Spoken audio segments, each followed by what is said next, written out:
আসসালামু আলাইকুম। আজকের বাংলাদেশে এক রাজনৈতিক অধ্যায়ের নতুন মোড় দেখা যাচ্ছে, যার কেন্দ্রে রয়েছেন শেখ হাসিনা।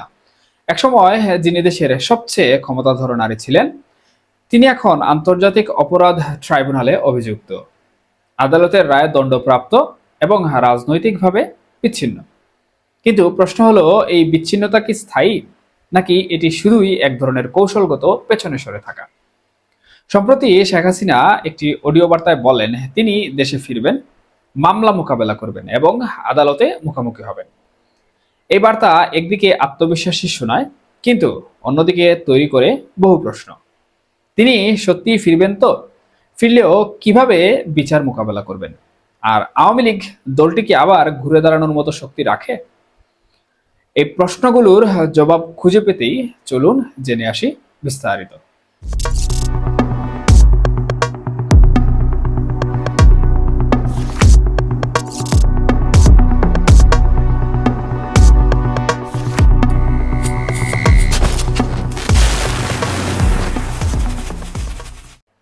শেখ হাসিনার বিরুদ্ধে এখন প্রধানত দুই ধরনের মামলা চলমান রয়েছে। প্রথমত, কন্টেম্পট অফ কোর্ট, অর্থাৎ আদালত অবমাননার মামলা। এর কেন্দ্রে রয়েছে একটি অডিও, যেখানে শেখ হাসিনাকে বলতে শোনা যায়, আমার বিরুদ্ধে 227টি মামলা হয়েছে, তাই মনে হচ্ছে আমাকে মারার লাইসেন্স দিয়ে দেওয়া হয়েছে। এই বক্তব্যকে আদালত একেবারেই সরাসরি আদালত অবমাননা হিসেবে দেখছে এবং সম্প্রতি রায় দিয়েছে 6 মাসের কারাদণ্ড, যেটা কার্যকর হবে তিনি দেশে ফিরলে এবং আত্মসমর্পণ করলে। দ্বিতীয়ত, চলমান আছে ক্রাইম এগেনস্ট হিউম্যানিটি বা মানবতা বিরোধী অপরাধের বিচার।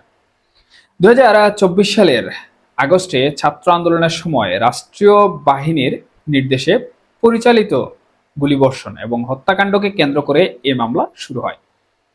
প্রসিকিউশন বলছে এটা ছিল রাষ্ট্রীয় পরিকল্পনার অংশ, সরাসরি আদেশ এসেছিল উপর থেকে এবং শেখ হাসিনা ছিলেন সেই চূড়ান্ত কমান্ডার। সবচেয়ে গুরুত্বপূর্ণ দিক এখানে নতুন আইনজীবীর কৌশল। আদালতে শেখ হাসিনার পক্ষে দায়িত্ব নেন অ্যাডভোকেট আমির হোসেন, একজন সুপ্রিম কোর্টের প্রবীণ আইনজীবী। তিনি স্পষ্টভাবে আদালতে বলেন, আমরা সব অভিযোগ অস্বীকার করছি। ক্লায়েন্ট শেখ হাসিনা কাউকে হত্যার আদেশ দেননি, বরং এই মামলা রাজনৈতিকভাবে প্রতিহিংসামূলক এবং উদ্দেশ্য প্রণোদিত।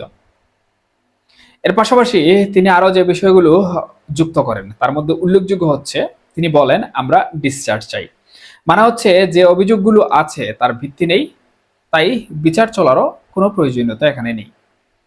এখানে লক্ষ্য করার মতো বিষয় হলো, তিনি ডিফেন্সের মনোভাবে না গিয়ে সরাসরি মামলায় খারিজ করার পন্থায় চলে যাচ্ছেন। কন্টেম্পট মামলার তার যুক্তি কিছুটা হলেও একই রকম ছিল। তিনি বলেন অডিওটি একটি আবেগের বহিঃপ্রকাশ ছিল, সেটি রাজনৈতিক পরিবেশে করা একটি মন্তব্য মাত্র। তিনি পাশাপাশি যুক্ত করেন, এটি যদি আদালতের প্রতি অবমাননা হয় তাহলে তো এদেশে কোনো রাজনৈতিক বক্তৃতাই আর টিকবে না। এই বক্তব্য সরাসরি আদালতের নিরপেক্ষতা নিয়ে প্রশ্ন তুলে দেয়, যা হয়তো এক নতুন আইনি বিতর্কের জন্ম দেবে। এখন প্রশ্ন হলো, তিনি আদৌ ফিরবেন কিনা। তার আইনজীবী বলেছেন তিনি প্রস্তুত। শেখ হাসিনা নিজেও এক অডিও বার্তায় বলেছেন, আমি মামলার মুখোমুখি হতে চাই, কিন্তু বাস্তবতা বলছে তিনি এখন ভারতে, যেখানে বাংলাদেশের আদালতের নির্দেশ কার্যকর নয়। তাকে ফিরিয়ে আনতে হলে এক্সট্রাডিশন রিকোয়েস্ট লাগবে এবং ভারত সরকার সেটা অনুমোদন করতে হবে। এদিকে তাকে নিয়ে থাকা মামলাগুলো যদি ভারী হয় এবং শাস্তির নিশ্চয়তা থাকে, তাহলে শেখ হাসিনার দল রাজনৈতিকভাবে ভিকটিম ন্যারেটিভ গড়তে পারে। ফলে এখানে আছে দুই পক্ষের হিসাব। শেখ হাসিনার আত্মসমর্পণ তাকে দণ্ডপ্রাপ্ত আসামি বানাবে, কিন্তু না ফিরলে তিনি হয়ে উঠবেন পলাতক রাজনৈতিক নেতা। এই পুরো পরিস্থিতির সঙ্গে ওতপ্রোতভাবে জড়িয়ে আছে আওয়ামী লীগের ভবিষ্যৎ রাজনীতি। এই মুহূর্তে দলটি নিষিদ্ধ, কার্যক্রম বন্ধ, সিনিয়র নেতারা অনেকে আত্মগোপনে বা গ্রেফতার হয়ে আছেন। তবুও দলটির অভ্যন্তরে নতুন কৌশল শুরু হয়েছে, যেমন শেখ হাসিনাকে দেশে ফিরিয়ে এনে ভিকটিম ন্যারেটিভ তৈরি করা, আন্তর্জাতিক মহলে বিশেষ করে ভারতের সাথে আলাপ করে সফট ল্যান্ডিং চুক্তি আদায় করা। 2026 সালের মধ্যে জাতীয় সংসদ নির্বাচনের পরিবেশ তৈরি করে আবার রাজনৈতিকভাবে সক্রিয় হওয়া।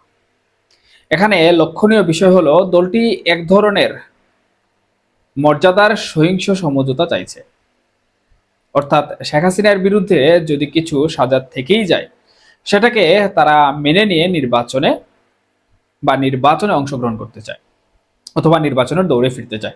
সার্বিকভাবে দেখা যাচ্ছে শেখ হাসিনার রাজনৈতিক যাত্রার সবচেয়ে কঠিন অধ্যায়ে আমরা দাঁড়িয়ে আছি।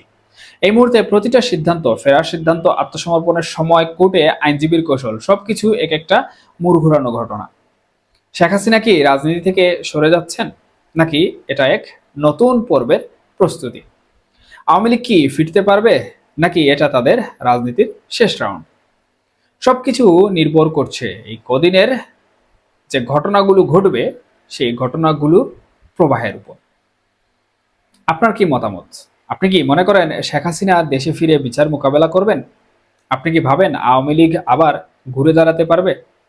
যদি মনে করেন তাহলে অবশ্যই আপনার গুরুত্বপূর্ণ মন্তব্য কমেন্ট বক্সে জানাবেন। সুস্থ থাকুন, নিরাপদে থাকুন। আসসালামু আলাইকুম।